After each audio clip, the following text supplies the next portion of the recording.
Hello guys, in this video I'm gonna show you how to download and use a custom offensive or defensive playbook in Madden 27.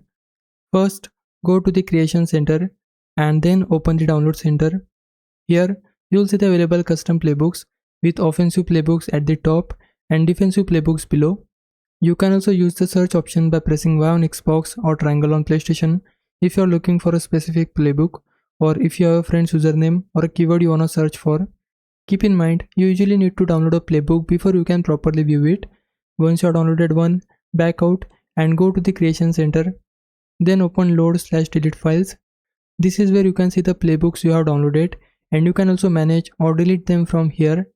Next, go into the playbook section and you'll find your created playbooks along with the custom playbooks you have downloaded and any playbooks you have saved. It's a good idea to give your saved playbooks clear names so you know exactly which one you are using.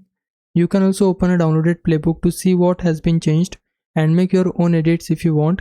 Just remember, if you delete the downloaded playbook, any changes made won't come back unless you saved them separately. Finally, when you are setting up a mode like franchise, you can select the custom playbook you downloaded and use it instead of the default offensive or defensive playbook. So if you find a custom playbook that fits your playstyle, download it, save it properly, and then select it when setting up your game mode. Hope this helps. Leave a like and subscribe my channel. For now, thanks for watching.